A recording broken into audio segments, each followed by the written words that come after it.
Bismillahirrahmanirrahim. Assalamualaikum warahmatullahi wabarakatuh.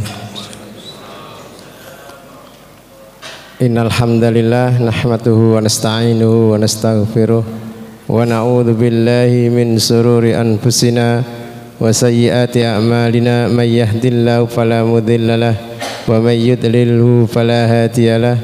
Asyhadu an la ilaha illallah wahdahu la syarikalah wa asyhadu anna Muhammadan abduhu wa rasuluhu la nabiyya wa la rasula ba'dah.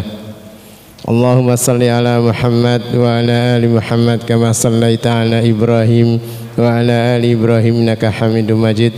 Wa barik ala Muhammad wa ala ali Muhammad kama barakta ala Ibrahim wa ala ali Ibrahim innaka Hamidum Majid. Qala Allah ta'ala fi kitabil karim, ya ayyuhalladzina amanu taqullaha haqqa tuqatih wa la tamutunna illa wa antum muslimun. Wa qala Rasulullah sallallahu alaihi wasallam, ittaqillaha haitsuma kunta wa atbi sayyi'atal hasanata tamhuha wa khaliqin nasa bi khuluqin hasanin. Amma ba'du. Alhamdulillah, alhamdulillahirabbil alamin. Marilah kita bersyukur atas nikmat karunia Allah. Marilah kita bersyukur atas kesempatan yang diberikan oleh Allah, karena pada malam hari ini kita masih diberi nikmat kesempatan bisa salat maghrib secara berjamaah dan dilanjutkan dengan kajian ilmu. Dan pada malam hari ini yang akan mengisi yaitu Ustadz Anas Hadi Wasito. Seperti biasa kajian tafsir Al-Quran surat Al-Baqarah.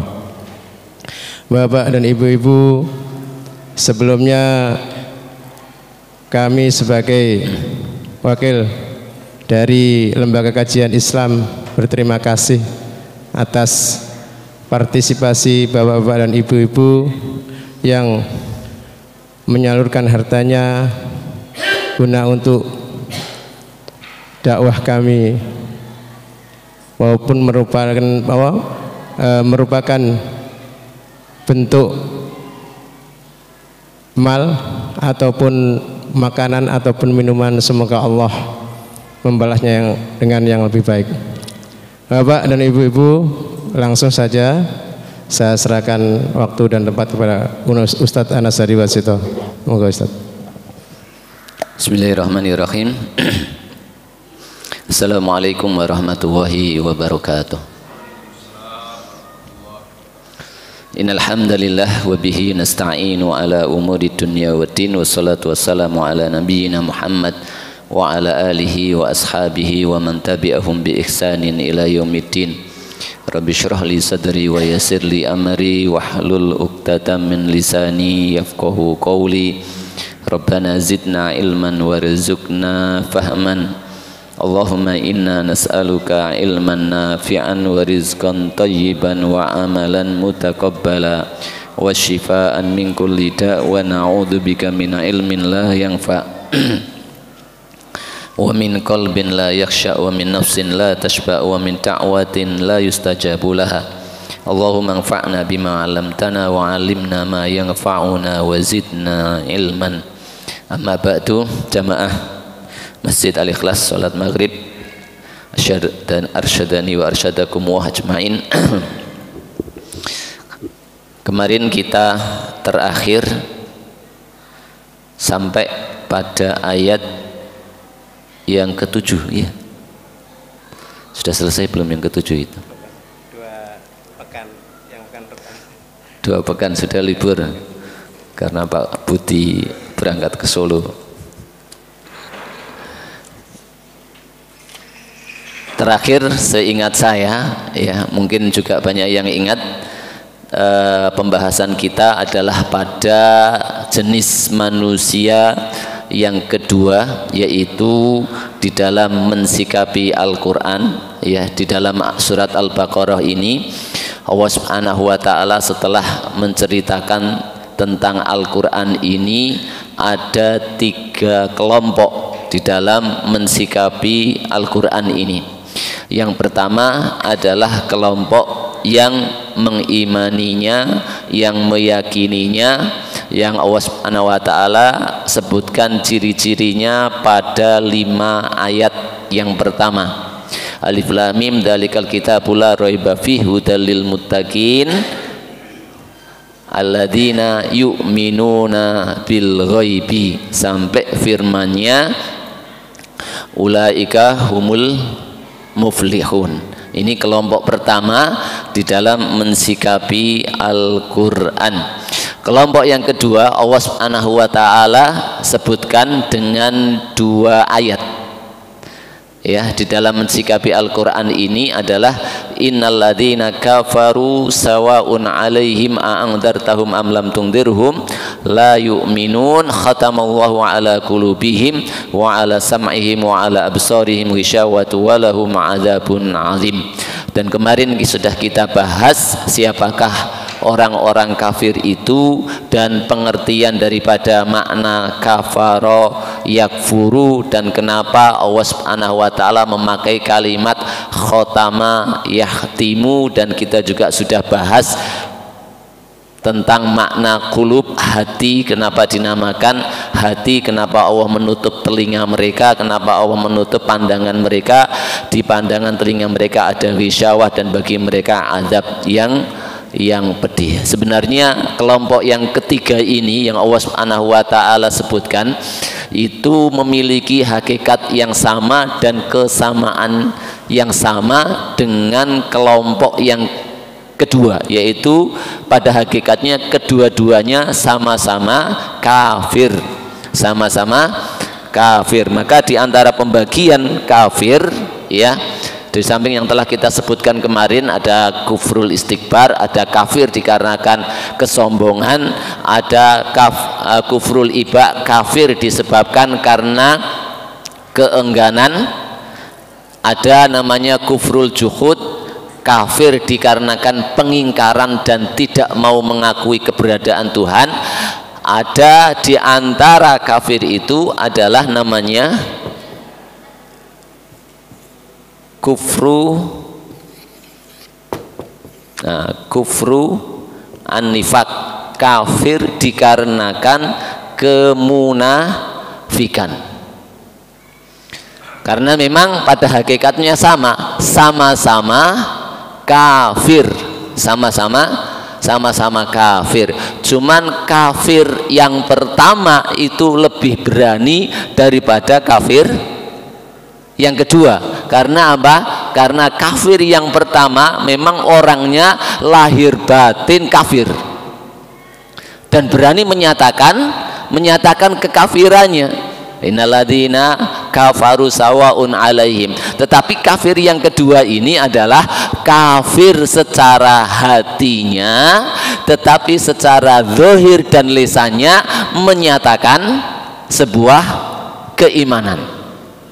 Karena memang kufrun nifaq, kafir kemunafikan, yang kemudian orangnya disebut munafik, itu mereka ini tidak akan muncul kecuali setelah Islam itu kuat.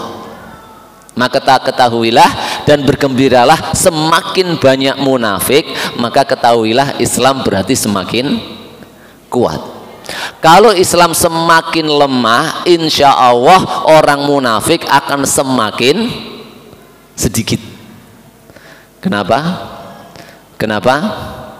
Karena orang kafir itu kalau takut kepada Islam dia jadi munafik, maka akan semakin banyak. Karena memang orang kafir itu banyak, yang tidak beriman itu banyak, cuman karena mereka takut kepada kekuatan Islam akhirnya mereka jadi munafik. Nah ini bedanya. Yang pertama zahir batin kafir, yang kedua zahirnya Muslim tetapi batinnya mereka ini adalah kafir kepada Allah Subhanahu wa taala, memiliki hakikat yang sama. Tetapi di dalam Al-Qur'an ini Allah Subhanahu wa taala sebutkan dengan terpisah, ya.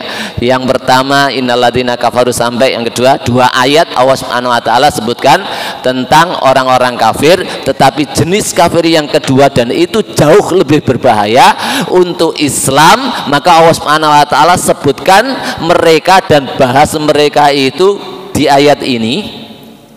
Itu hampir ada 13 ayat. Allah sebutkan 5 ayat dalam mensifati orang-orang beriman. Orang-orang kafir Allah sebutkan 2 ayat. Kemudian orang munafik Allah Subhanahu wa taala sebutkan sebanyak 13 ayat atau 12 ayat ini. Mulai dari ayat yang ke-8 sampai ayat yang ke-20 Allah Subhanahu wa taala sebutkan ciri-ciri dan tanda-tanda mereka. Kalau di dalam Al-Qur'an secara keseluruhan Allah Subhanahu wa taala itu sebutkan orang-orang munafik dan Allah bongkar sifat-sifat mereka itu sebanyak 340 ayat, khusus membahas orang-orang munafik. Dan paling banyak Allah Subhanahu wa taala mengkocei orang-orang munafik ini, ya.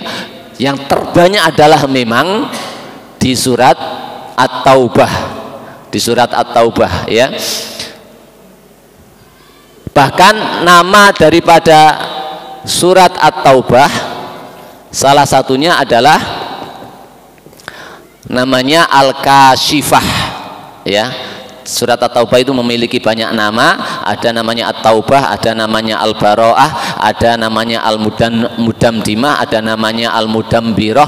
Di antara salah satu namanya adalah Al-Kashifah. Al-Kashifah ini artinya adalah pembongkar. Jadi surat At-Taubah itu isinya terbanyaknya adalah membongkar sifat-sifat orang-orang munafik. Dan memang itu yang paling ditakuti oleh orang-orang munafik. Yahdharul munafiquna an tunazzala alaihim suratun tunabbi'uhum bima fi qulubihim. Orang-orang munafik itu sangat takut sekali jikalau seandainya Allah turunkan surat tunabbi'uhum bima fi qulubihim, yang surat itu mengkhabarkan, membongkar apa yang ada di dalam hati mereka, karena kemunafikan ada di dalam hati mereka. Dan Allah Subhanahu wa taala membongkar mereka dalam ayat 340 ayat. Karena apa? Karena mereka ini jauh lebih berbahaya daripada orang-orang kafir murni. Musuh lebih berbahaya daripada musuh orang kafir murni. Makanya tidak ada azab yang paling besar melebihi azab kepada orang-orang munafik. Ketika dia bersembunyi, menyembunyikan kekafiran dengan yang paling dalam, maka Allah Subhanahu wa taala sediakan mereka azab juga yang paling dalam, ya. Kekafiran mereka tutupi dengan keimanan, mereka sembunyikan sesembunyi-sembunyinya di hati yang paling dasar. Maka Allah sediakan azab buat mereka itu juga neraka yang paling dalam. Innal munafiqina fidarkil asfali minan nar. Kalau di dunia apa hukumannya orang munafik? Menurut sebagian para ulama apa? Jadi hukumannya orang munafik kalau dia betul-betul ketahuan memata-matai Islam, perjuangan Islam, menghancurkan perjuangan Islam dari dalam, itu hukumannya dia diikat, kemudian apa, ditali kakinya, kemudian dikasih batu, dicuburkan goro. Karena apa? Karena serupa dengan pekerjaan dirinya yang suka sembunyi-sembunyi untuk ke dalam, masuk ke dalam. Sebagaimana di akhirat Allah juga masukkan di dalam neraka yang paling dalam tadi. Nah, ini biar apa? Biar menjadi pelajaran bagi orang-orang munafik, ya. A'udzubillahi minasyaitonir rajim. Wa minan nasi may yaqulu amanna billahi wa bil yaumil akhiri wa ma hum bimu'minin. dan di antara manusia ada yang mengatakan amanna billahi, kami beriman kepada Allah Subhanahu wa taala, wa bil yaumil akhir, dan kepada hari akhir, wa ma hum bimu'minin, sementara mereka ini bukan orang-orang mukmin. Kata-kata daripada an-nifaq, munafik, an-nifaq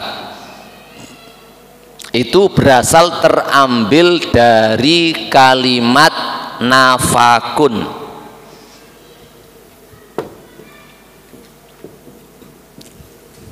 Nah, strategi paling utama yang dipakai oleh mujahidin Hamas, strategi apa? Masuk nafak, jamaknya adalah anfak, yaitu lorong.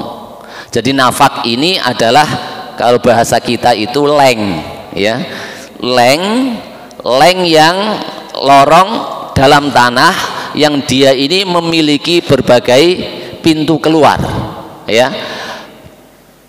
Nafak ini ya ada hewannya. Hewannya itu namanya nafuko. Nafuko itu sebuah hewan yang berada di padang pasir, yang lengnya itu banyak pintunya. Kalau dikejar dia sembunyi dari lubang ini, maka dia akan keluar dari lubang ini. Kalau dikejar dari lubang ini, maka dia akan keluar dari lubang ini. Ini hewannya namanya nafuko, bersembunyi di dalam nafak. Nah, ini asli makna yang terambil dari apa? Untuk makna an-nifaq, yang orangnya kemudian disebut al-munafik, yang memiliki leng, memiliki wajah yang banyak, memiliki muka yang banyak, ya. Allah Subhanahu wa taala ceritakan, wa idza laqul ladzina amanu qalu amanna wa idza khalau ila syayatinihim, kalau kembali kepada setan-setan mereka, maka mereka akan mengatakan inna ma'akum, kami adalah bersama dengan kalian. Bukan saja kepada orang kafir, kepada orang siapa saja dia sifatnya akan menyesuaikan dan mengatakan sesuai dengan kepentingan dirinya. Mereka tidak menipu orang-orang itu, sesungguhnya mereka ini menipu dirinya mereka sendiri. Orang yang paling merugi adalah orang yang tidak punya prinsip. Orang yang paling merugi adalah orang yang tidak punya pendirian, dan itu adalah orang-orang munafik. Mereka mencoba untuk menipu Allah Subhanahu wa taala, yukhadi'una Allaha wa rasulahu, di ayat sebelumnya, padahal mereka tidak menipu Allah, kecuali mereka hanya menipu diri mereka sendiri, sementara mereka tidak merasakannya. Ini kalimat apa? Terambil dari apa? Makna daripada kalimat an-nifaq. Dan sejarah nifaq, kemunafikan itu sendiri, ya, ini saya ceritakan biar nanti tergambar. Sejarah daripada kemunafikan itu tidak muncul kecuali karena kuatnya Islam, dan muncul pertama kali di kota Madinah. Tidak ada kemunafikan di kota Makkah. Disebabkan karena apa? Karena waktu di kota Makkah Islam dalam keadaan lemah, ya, terzolimi. Orang yang kafir akan sangat terus terang terhadap kekafirannya. Yang memusuhi Rasulullah SAW akan sangat terus terang sekali memusuhi Rasulullah SAW. Tidak ada yang takut kepada Islam kemudian menjadi orang munafik, tidak ada. Kapan muncul? Munculnya adalah ketika Rasulullah SAW hijrah di kota Madinah, kemudian Rasulullah SAW berhasil membangun sebuah negara, sebuah kekuatan yang pada puncaknya di saat perang Badar.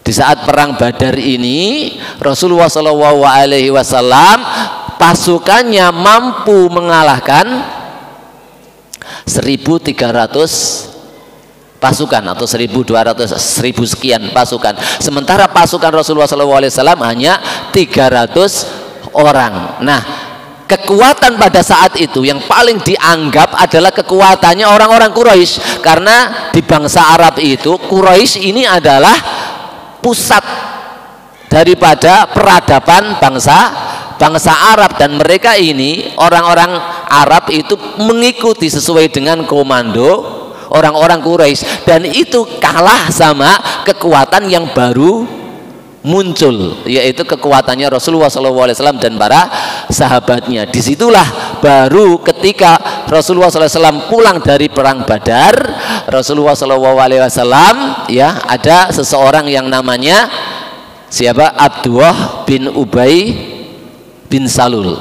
Abdullah bin Ubay bin Salul. Abdullah bin Ubay bin Salul ini adalah orang dari suku Khazraj.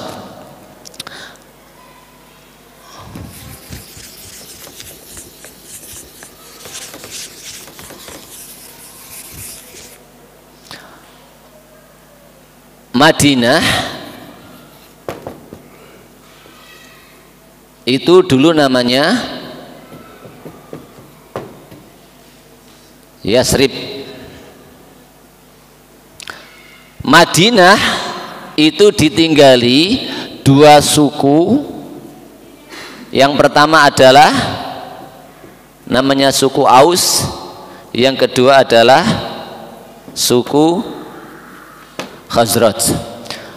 Suku Aus ini diketuai oleh Sa'ad bin Mu'ad. Suku Khazraj ini dipimpin oleh Sa'ad bin Ubadah. Abdullah bin Ubay bin Salul adalah dari suku ini, dari suku Khazraj ini. Tetapi Abdullah bin Ubay bin Salul ini memiliki kecerdasan yang sangat luar biasa sekali, memiliki kedewasaan dan ketokohan yang sangat luar biasa sekali, sehingga mereka ini ya menganggapnya sebagai orang tua. Bahkan saya singkat namanya bin Ubay saja ya, bin Ubay bin Salul. Sehingga ketokohannya ini bukan saja ada pada Aus saja, tetapi disegani juga oleh Aus, bukan saja di Khazraj, walaupun dia dari Khazraj. Aus sama Khazraj ini selalu bersaing, selalu ya bermusuhan. Bahkan permusuhannya itu bisa jadi disebabkan karena perkara hal-hal yang sepele ya. Misalnya perkara hal yang sepele, ada anaknya Aus ya golek kurma pas di tegalnya Khazraj. Nah itu dianggap mencuri oleh suku Khazraj. Dengan itu enggak terima, mereka siapkan pasukan, dan ini juga menyiapkan pasukan dan berperang. Saking seringnya berperang, muncullah tokoh kemudian yang sangat dianggap mereka sangat dewasa dan sangat layak untuk menjadi pendamai dan orang tua, yaitu orang bernama Abdullah bin Ubay bin Salul. Ini kondisi dia di saat sebelum kedatangan Rasulullah SAW. Dan dari titik sini juga sampai nanti kaum muslimin ya, kaum muslimin ketika sudah ada Rasulullah SAW ini pun tetap dilindungi ini, karena pengaruhnya ini luar biasa sekali. Sampai ya Umar ibnul Khattab itu berdiri ingin membunuh dirinya, Sa'ad bin Ubadah ini ngatek, nek koncoku mbok pateni. Masih begitu ya. Di awal-awal dia menjadi orang munafik ya. Sebelum datangnya Rasulullah SAW ini Aus dan Khazraj hampir sepakat akan menjadikan pemimpin kota Madinah itu adalah Abdullah bin Ubay bin Salul ini. Nah, ketika ya kedatangan Rasulullah SAW ke kota Madinah, secara otomatis Aus banyak yang masuk Islam, Khazraj banyak yang masuk Islam. Kedua ketua ini juga ikut masuk Islam. Secara otomatis kepemimpinan itu berada di bawah kendali Rasulullah SAW.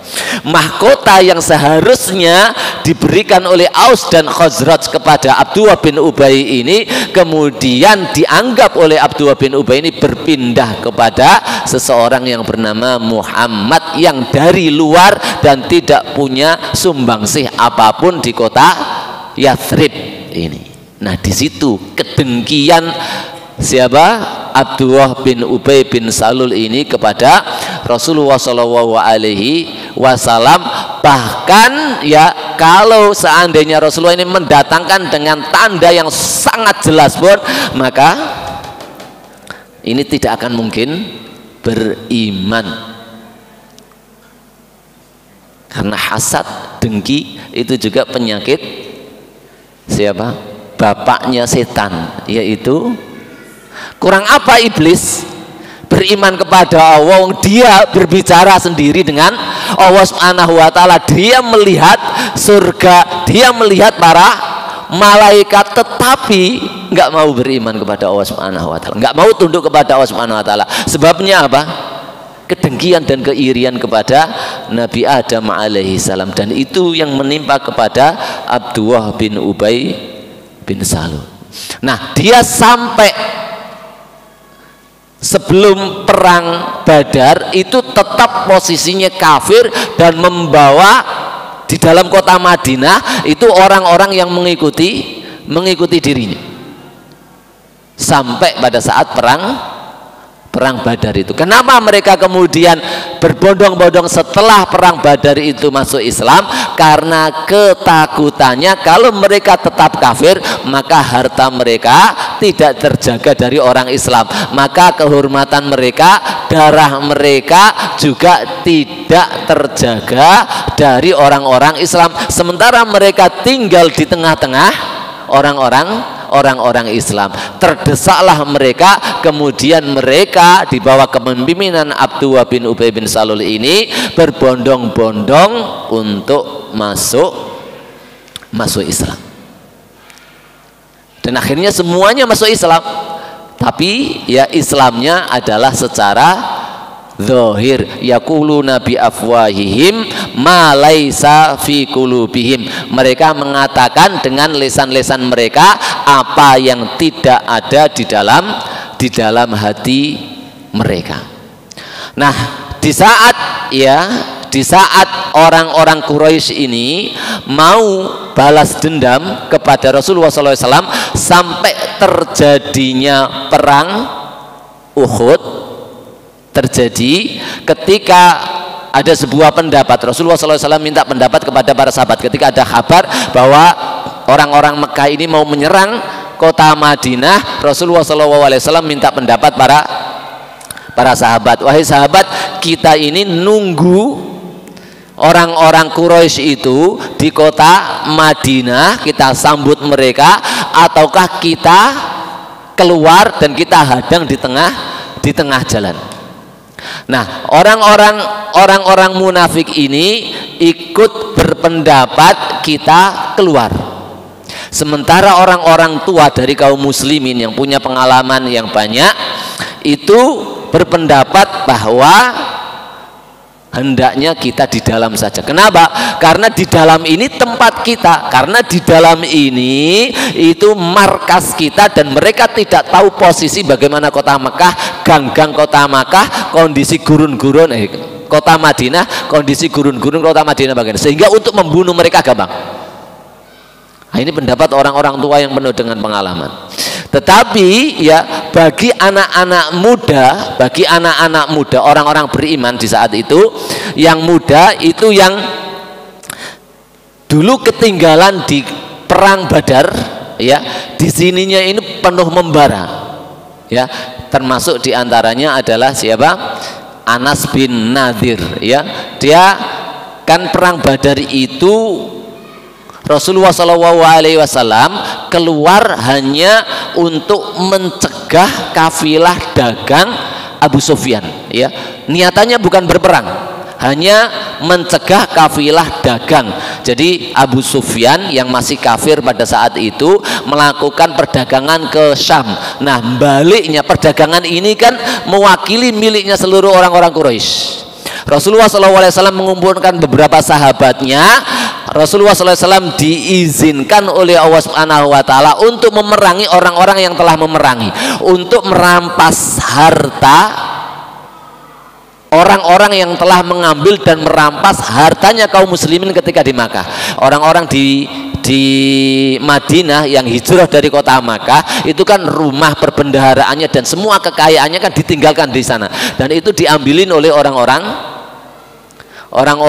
kafir Quraisy, dan itu ingin diambil oleh Rasulullah SAW kembali dengan pulangnya Abu Sufyan. Maka Rasulullah SAW mengumpulkan para sahabatnya, menyeru dan tidak mewajibkan, sehingga yang ikut itu sedikit, hanya 300 orang, dan itu pun perbekalan persenjataan tidak banyak. Nah, karena tidak banyak yang ikut dan terjadi peperangan, menang, dan Rasulullah di peperangan itu menyebutkan keutamaan Ahlu Badr, sampai Rasulullah mengatakan apa? Ala waqat ittala'a ala ahli badrin, Allah Subhanahu wa Ta'ala itu telah melihat hati-hati orang Badar, ya, orang yang mengikuti perang Badar, sucinya, bersihnya, keikhlasan mereka di dalam melawan orang kafir dan meninggikan Islam.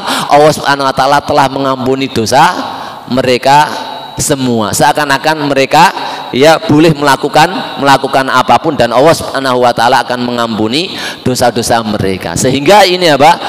Ketika mendengar kepahlawanan orang-orang yang ikut perang Badar, anak-anak muda yang memiliki jiwa aku gak melok, waktu pulang ndanyo aku mau ngerti bahwa itu ada terjadi peperangan dengan orang kafir. Nanti kalau niscaya ada peperangan lagi, Allah, ini perkataan Anas bin Nadir, ya, Allah akan melihat apa yang akan saya lakukan pada orang-orang kafir itu. Nah, ini panasnya. Nah, itu walaupun Rasulullah sudah cenderung pada pendapat orang tua untuk tetap di kota Madinah, anak-anak muda yang keluar dari masjid berkumpul itu kemudian berputar-putar di masjid dan mengelilingi rumah Rasulullah SAW sambil mengatakan, nahnul ladzina baya'u Muhammadan alal jihadi ma bakina abadan. Nah, ini harus kita tiru. Nahnu ladzina baya'u Muhammadan, kamilah orang-orang yang telah membaiat Nabi Muhammad SAW alal jihadi ma bakina abadan, untuk siap berjihad membela Islam ini ma bakina abadan, selama kami masih hidup. Ayo keluar ya Rasulullah, ayo keluar ya Rasulullah. Mengajak keluar Rasulullah SAW, mendatangi rumahnya Rasulullah SAW, mengajak keluar. Orang-orang munafik juga mengajak keluar, cuman niatannya orang munafik ini tetap ada dua. Orang munafik yang ketakutan akan kematian, mereka ini tinggal di rumah. Orang munafik yang memiliki misi untuk mengedonkan pasukan, mental pasukan orang-orang mukmin yang punya keberanian untuk memperjuangkan kemunafikan mereka, kekafiran yang ada di dalam mereka, menenggelamkan Islam, mereka ini ikut keluar bersama Rasulullah SAW. Jadi munafik ada dua, ya, di dalam mensikapi perjuangan ini. Sampai perang Tabuk juga sama. Perang Tabuk Rasulullah SAW memerangi pasukan Romawi juga sama. Orang munafik, ya, orang munafik yang mentalnya jiut itu akan izin tidak ikut berjihad. Maka ini tanda daripada orang munafik. Orang yang takut izin dan tidak mau berjihad, itu tanda yang paling kentara bahwa dia adalah munafik. Dan itu dibahas di dalam surat At-Taubah sejak awal, dari awal sampai akhir itu wa minhum, sampai alasan kesolehan juga dipakai. Wa minhum may yaqulu dzalli wala taftini. Di antara mereka ada yang izin tidak ikut berjihad dan mengatakan kepada Rasulullah, ya Rasulullah, izinkan saya tidak ikut berjihad, berjuang, berperang melawan pasukan Romawi. Izinnya apa? Coba bahkan. Izinnya adalah, ya Rasulullah, saya itu tahu bahwa pasukan musuh Bani Asfar, mereka menjulukinya orang Romawi itu dengan Bani Asfar, anaknya orang-orang berambut pirang, berkulit kuning, wayu-wayu. Maka karena kami tahu ya anaknya orang-orang tersebut, pasukan Romawi itu wanitanya itu cantik-cantik, saya takut kepada Allah Subhanahu wa taala mata ini tidak bisa tertahankan, iman ini tergoda, ya Rasulullah, idzan li wala taftini, izinkan saya tidak ikut berjihad dan jangan engkau fitnah ketakwaanku. Alasannya. Tetapi Allah langsung jawab apa? Ala fil fitnati saqatu, ketahuilah mereka pada sebuah fitnah telah jatuh. Para ulama menjelaskan bahwa tidak ikut sertanya orang munafik kepada perjuangan Islam itu fitnah itu jauh lebih besar daripada fitnatun nisa. Yang kedua, bahwa mereka telah terjatuh dalam fitnah itu dikarenakan alasan mereka itu dusta. Nah, ini jenis munafik yang pertama ya, yang ketakutan akan kematian dan ketakutan. Tetapi munafik yang kedua ini yang berbahaya adalah munafik yang punya misi. Bahkan jihad pun diikuti oleh mereka. Tujuannya untuk apa? Takdzil, gembosi. Lau kharaju fikum ma zadukum illa khabala walau dha'u khilalakum yabghunakumul fitnah. Kalau mereka keluar di barisan kalian, mereka akan gembosi pasukan kalian. Sementara di tengah-tengah orang-orang mukmin itu ada yang tidak tahu apa-apa, ini munafik atau enggak, ini ngomong terus akhirnya iya bener ya, musuh kita banyak, ayo kita kembali. Dan itu terjadi di perang Uhud ya. Rasulullah berangkat bersama sahabat sekitar pasukannya itu berjumlah sekitar 1000 orang ya di perang Uhud. Nah, ketika di pertengahan perjalanan Abdullah bin Ubay kemudian mengatakan, sesungguhnya peperangan ini itu tidak akan seimbang, maka barang siapa yang ingin selamat, ketahuilah saya pemimpin kalian akan kembali ke kota Madinah. Lebih baik kita tunggu musuh itu di kota Madinah. Pada saat itu Rasulullah SAW kemudian bersabda, demi Allah tidak layak bagi Nabi yang telah memakai baju perang untuk menanggalkan kembali baju tersebut. Dan para sahabat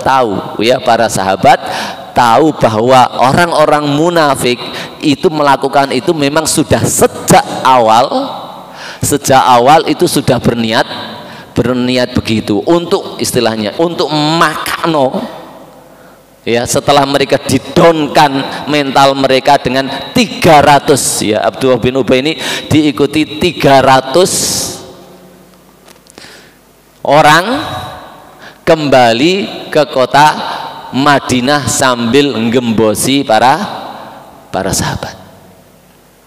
Mereka mencoba menipu orang-orang beriman. Mereka mencoba untuk menipu Allah Subhanahu wa taala, padahal mereka ini menipu diri mereka sendiri. Dan Allah Subhanahu wa taala di peperangan tersebut sebenarnya juga ya secara takdirnya Allah tidak menyukai keberangkatan mereka. Allah ingin memisahkan, liyumahhisawwahul ladzina amanu wa yamhaqal kafirin. Allah ingin memisahkan, nyeleksi orang-orang yang betul-betul iman dan jujur dalam keimanannya dan orang-orang yang sebenarnya dia adalah orang-orang kafir. Allah di dalam surat At-Taubah juga menjelaskan lau aradul khuruja la a'addu lahu uddah walakin karihawahum bi'athahum. Kalau seandainya orang munafik itu berniat untuk berjihad di jalan Allah, niscaya mereka akan mengadakan persiapan. Walakin karihawahu imbi'athahum, akan tetapi Allah lah yang benci mereka itu ada pada barisannya orang-orang beriman. Fasabbatahum, maka kemudian Allah tanamkan di hati mereka untuk tidak suka ikut berjuang di dalam perjuangan Islam. Makanya subhanallah ya, kalau di hati kita kok sampai ada ketidaksukaan dalam perjuangan untuk Islam ini, ketahuilah Allah tidak mencintai kita. Allah Subhanahu wa ta'ala bahkan bisa jadi menjerumuskan seseorang tersebut kepada penyakit ini, karena Allah sudah mengatakan itu hukuman. Fathabbatawah wakila uqudu ma'al qaidin, dan dikatakan kepada mereka duduklah bersama orang-orang, duduk, nggak usah ikut berangkat, sampean duduk saja, jadi duduk. Innakum raditum bil qu'udi awwala marrah, sudah nggak usah ikut, kalian sudah ridho terhadap dunia kalian. Dan itu memang takdir Allah Subhanahu wa ta'ala, sehingga pasukan Islam itu betul-betul murni ya. Ini ya kisah daripada orang-orang munafik sampai terakhir sebelum Rasulullah SAW meninggal. Itu mereka dibongkar oleh Allah Subhanahu wa ta'ala sifat-sifat mereka di peperangan Tabuk.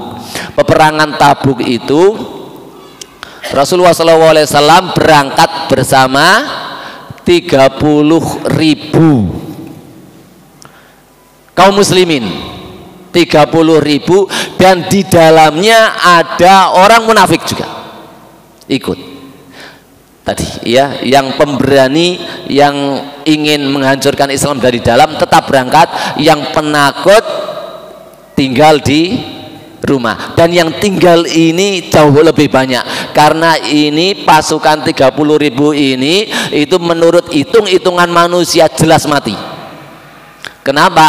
Karena di sini Romawi mengerahkan rajanya langsung dan jumlah pasukannya 200.000 dengan persenjataan terlengkap yang mereka miliki.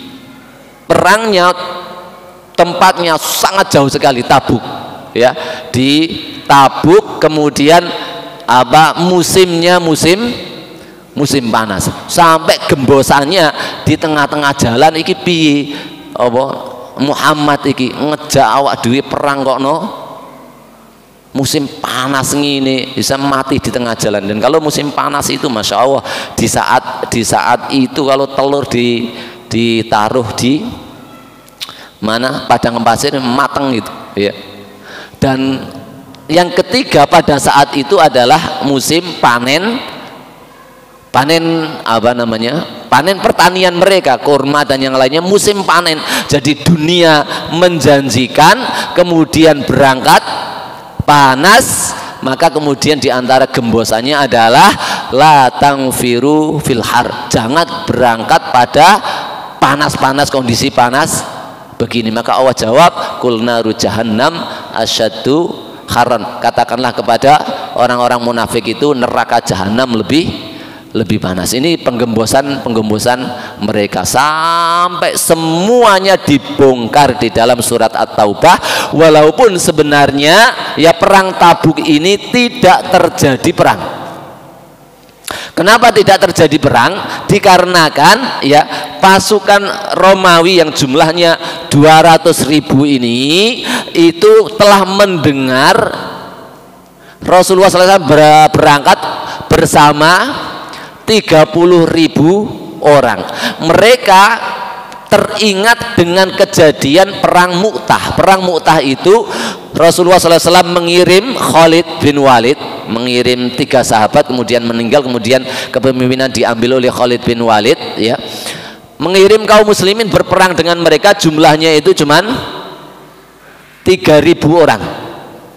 Ini 30 ya. Ini cuman 3.000 pasukan, dan jumlah orang kafir itu sama 200.000 pasukan. 3.000 melawan 200.000 orang, dan yang syahid itu sekitar 7 atau sampai 9 jumaan. Sementara jumlah yang mati dari pasukan Romawi itu sebanyak 3.000, sejumlah dengan pasukannya kaum muslim. Tapi ya tidak bisa menang karena jauhnya jumlah, tetapi peperangan di situ itu imbang dengan taktik yang dilakukan oleh Khalid bin Walid. Pasukan kanan tiap hari dipindah ke kiri, kiri pindah ke kanan, sehingga mereka memandang pasukan kaum muslimin dapat tambahan terus kiriman dari kota Makkah, sehingga mereka ya mundur pelan-pelan, kaum muslimin juga mundur peran-peran. Ditangkap oleh bangsa Arab dan oleh bangsa Romawi bahwa peperangan itu imbang.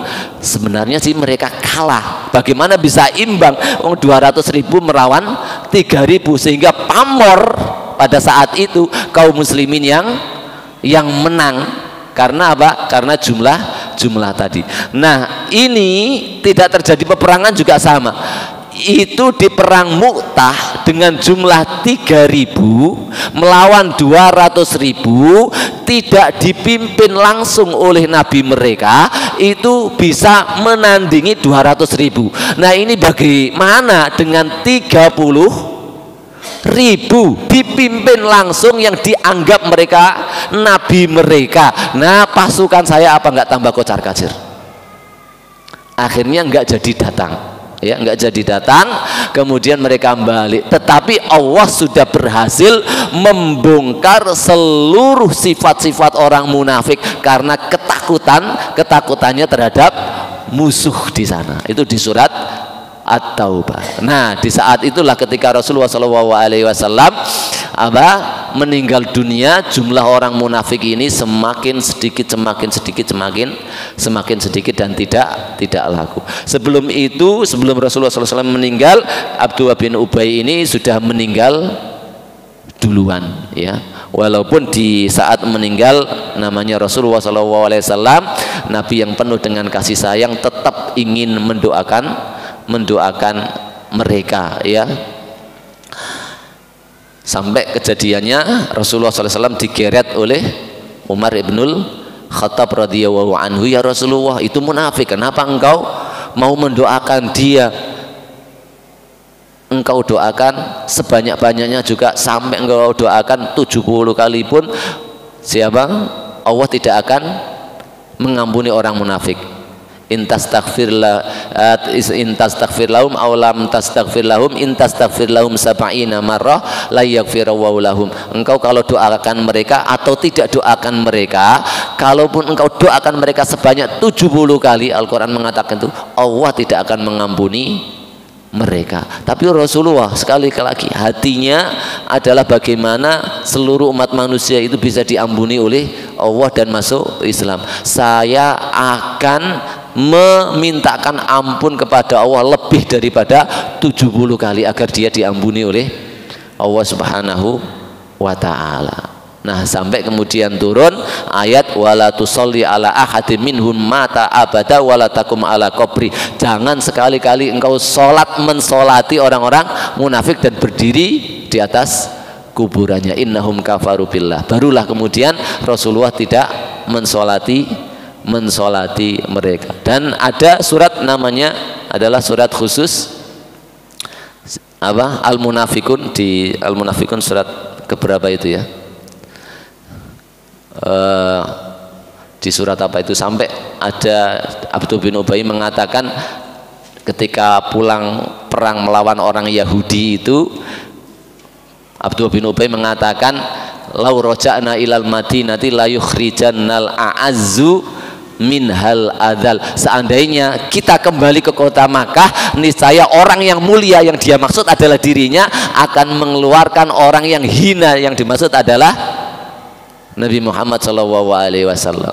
Maka kemudian para sahabat ketika turun ayat itu, dan yang mereka tahu yang dimaksud adalah Abdullah bin Ubay, semuanya izin kepada Rasulullah untuk memenggal kepala Abdullah bin Ubay bin Salul. Maka anaknya Abdullah bin Abdullah bin Ubay bin Salul ini kemudian maju kepada Rasulullah, ya Rasulullah, jangan sampai ada yang membunuh ayah saya. Jika engkau memerintahkan untuk membunuh ayah saya, maka perintahkan saya saja. Karena apa? Karena kalau saya tahu ada yang membunuh bapak saya tidak bisa hidup di satu tempat dengan orang yang telah membunuh ayah saya, yang kemudian saya akan membunuh orang tersebut. Biarlah saya yang akan membunuhnya jika engkau memerintahkan untuk membunuh dirinya. Masa orang soleh anaknya ini Abdullah bin Ubay bin Salul ini. Maka Rasulullah mengatakan, saya tidak memerintahkan untuk membunuhnya. Kalau begitu, kalau engkau tidak memerintahkan, maka demi Allah dialah yang akan keluar dari kota Madinah ini, karena engkaulah yang mulia, dia adalah orang hina. Maka kemudian dia pergi ke gerbang pintu Madinah, nyegat bapaknya. Nah, bawa pedang nyegat bapaknya, demi Allah engkau tidak akan bisa masuk kota Madinah sampai Rasulullah SAW mengizinkan engkau. Jadi dia nggak bisa masuk karena dicegat anaknya. Sampai Rasulullah SAW kemudian mengizinkan bapaknya itu untuk masuk ke kota Madinah. Betul-betul ya, anaknya ini beriman dengan keimanan yang mendalam, sementara bapaknya adalah orang-orang munafik. Tetapi ya, Rasulullah SAW tetap membiarkan orang-orang munafik berada di kota Madinah. Karena apa? Satu, bahwa kekhawatiran kalau ada orang munafik di kota Madinah yang dibunuh oleh Rasulullah atau salah satu sahabatnya yang membunuh, maka takut citra di luar, orang-orang yang tidak tahu tentang kondisi orang munafik ini akan mengatakan bahwa Nabi Muhammad SAW membunuh para sahabatnya sendiri. Itu yang ditakutkan. Yang kedua, bahwa berharapnya orang-orang munafik ini masih ya bisa sadar dan kemudian masuk Islam. Wallahu a'lam bishawab. Itu sedikit tentang orang-orang munafik yang akan insyaallah pekan-pekan depan kita bahas ayat-ayatnya yang berkaitan dengan mereka. Langsung saja masuk sesi tanya jawab, monggo. Bagi yang mau bertanya silakan.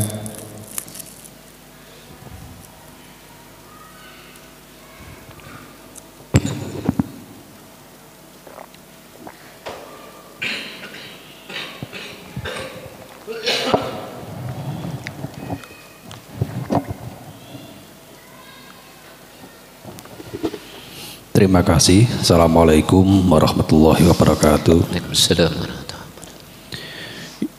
Untuk apa itu di fenomena sekarang ini, yaitu penyerangan Israel terhadap Palestina, ini apakah boleh disebut sebagai sebuah barometer tentang mengetahui orang itu munafik dan tidaknya? Karena ini ya, kalau orang munafik ya sih itu tadi ya, bahkan nulis di status pun nggak berani gitu kan. Itu apalagi melakukan hal yang lebih dari itu yang pertama. Yang kedua, hukuman dari orang munafik tadi diterangkan oleh Ustadz Anas, yaitu ditenggelamkan di laut atau di air ya. Apakah Rasulullah juga, atau mungkin setelah Rasulullah sudah ada yang melakukan hal tersebut?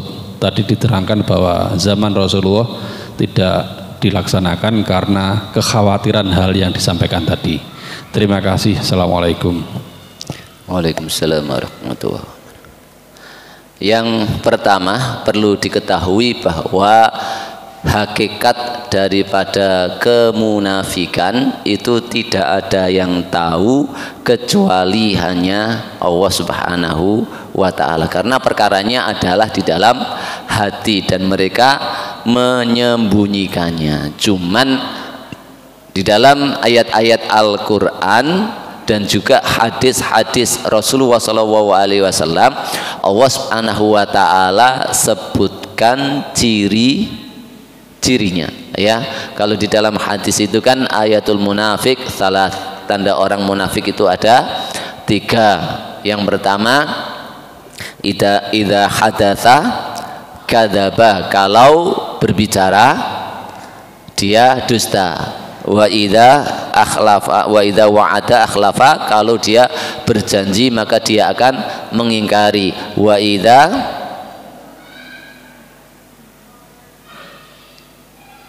idza tumina khana, kalau dipercayai maka dia akan mengkhianati. Ini ya namanya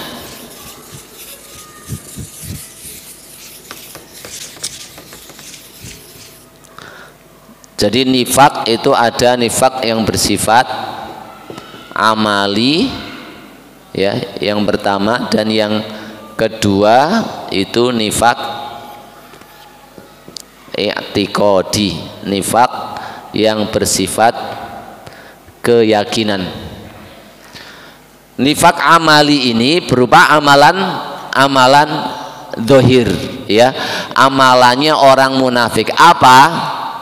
Ngomong selalu dusta, berjanji selalu ngingkari, kemudian kalau dipercaya, kalau misalnya apa, di dalam Al-Quran Allah Subhanahu wa ta'ala sebutkan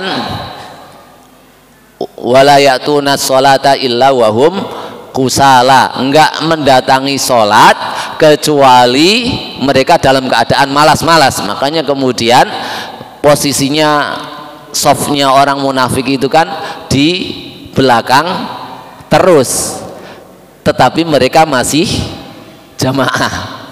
Munafiknya di zaman Rasulullah itu masih jamaah. Kenapa? Karena bi'ah pada saat itu, ini diantara salah satu dalil bahwa sholat jamaah itu wajib. Karena apa? Karena saking wajibnya sampai orang munafik terdesak untuk ikut sholat jamaah. Nah, tapi ini masih sifat-sifatnya adalah bersifat amali, belum i'tiqadi. Adapun nifak secara i'tiqadi itu hanya Allah Subhanahu wa ta'ala, ya. Sehingga kalau ini mengeluarkan seseorang dari Islam, kalau ini tidak mengeluarkan seseorang dari Islam. Nah, kalau berkaitan dengan pertanyaan tadi, ini terpondasikan dari mana? Kalau nggak berani hanya apa? Nge-share status. Nah, ini nggak beraninya itu kenapa? Ya, sebagaimana begini, seorang mukmin kalau ngelihat kemungkaran itu kan Rasulullah SAW bersabda, man ro'a minkum mungkaron falyughayyirhu biyadihi. Ini hadis ini itu tidak menceritakan tentang cara, ya, pokoknya lihat kemungkaran jadi kepruk, bukan, tapi melihat betapa cepatnya responnya seorang mukmin di dalam menghilangkan kemungkaran. Hadis ini bermaksud begitu, bukan caranya. Adapun caranya, ya bagaimana kemungkaran itu secepat mungkin hilang. Kalau melihat orang berbuat kemungkaran diajak bakso kok berhenti, ya sudah, nggak usah dipukuli, diajak bakso. Dikasih pekerjaan kok tambah baik, ya sudah, diciptakan peluang usaha untuk mereka, bukan kemudian ini Rasulullah SAW ketika bersabda, waman lam yastati fabilisanihi. Ketika orang dengan lesannya itu kan otomatis menunjukkan dia tidak berani. Dengan tangan, dengan bersikeras dia tidak berani, takut nanti saya dibalas bagaimana, maka ngurui itu. Maka dengan begitu semakin berkurang imannya, kekuatan imannya berkurang. Kemudian wa malam yastati fa biqalbihi, maka kalau tidak bisa harus dengan hatinya. Wa dzalika adzaful iman, itu iman yang paling lemah. Kalau itu juga tidak bisa, maka Rasulullah SAW kemudian mengatakan apa? Walaysa miwara idzalika habbata khardalin minal iman. Di belakang itu tidak ada sama sekali dari keimanan, tetapi itu bersifat apa? Bersifat amalan-amalan amali yang tidak mengeluarkan orang dari keislamannya. Adapun ini, karena memang ini dasarnya adalah pondasinya murni dia kafir, kemudian ditutupi dengan amalan-amalan seakan-akan islami, maka di sini tuh makanya perlu kalau nggak ada yang berani update status, ya ingin mengetahui ya betul-betul di cross check dulu apakah memang nggak beraninya itu. Sebagaimana juga ketika ada orang yang berkomentar buruk misalnya tentang Gaza, kalau kita kemudian ya tahu latar belakangnya betul-betul, ya bisa jadi memang dia munafik betulan. Tapi kalau karena dia nggak pernah lihat situs Islam, nggak pernah itu, lihatnya dari situs Amerika, terus yang dia bangga-banggakan kemajuan kemanusiaan dan teknologinya, akhirnya kan isunya mereng terus, sementara dia adalah, nah ini repot untuk menginikannya. Yang kedua ya tadi apa? Hukuman, ya. Yang kedua adalah hukuman, dan memang tadi sudah dijawab Kak Buti, di zaman Rasulullah SAW orang-orang munafik tidak ada yang dihukum karena kekhawatiran daripada Rasulullah SAW bahwa Nabi Muhammad SAW membunuh sahabatnya. Nah, yang terjadi, yang saya katakan tadi itu ditenggelamkan adalah pendapat para ulama, khususnya ya di peperangan zaman sekarang ini, yang kemunafikan itu sifatnya adalah orang kafir itu mengutus pasukan intelijen, kemudian menelusup di tengah-tengah pasukan kaum muslimin ini. Nah, ketika ketahuan, maka orang kafir manapun yang tidak tahu tentang Islam, tentang ini tidak akan mungkin ada yang menyangka bahwa mereka ini membunuh sahabatnya, karena ini sudah ketahuan bahwa ini orang munafik. Dan itu kemudian ketika ada banyak kasus kejadian seperti ini, orang disusupkan menjadi pura-pura Islam, kemudian ternyata ketahuan dia adalah pasukan musuh yang disusupkan. Akhirnya kemudian para ulama membuat hukuman yang sepadan dengan perbuatannya tersebut dan dengan makna-makna yang dikandung oleh kemunafikan tadi. Tapi itu bukan merupakan hukum kesepakatan para ulama, sebagian para ulama saja. Wallahu a'lam bishawab. Ada lagi? Malam. Kalau nggak ada, kajian ini kita tutup. Sebelumnya saya sebagai pembawa acara, saya mohon maaf yang sebesar-besarnya kalau ada kekeliruan itu dari saya sendiri. Maka marilah kita tutup kajian ini dengan bacaan hamdalah dan doa kafaratul majelis. Alhamdulillah, subhanakallahumma bihamdika asyhadu an la ilaha illa anta astaghfiruka wa atubu ilaik. Dari saya, assalamualaikum warahmatullahi wabarakatuh. Waalaikumsalam.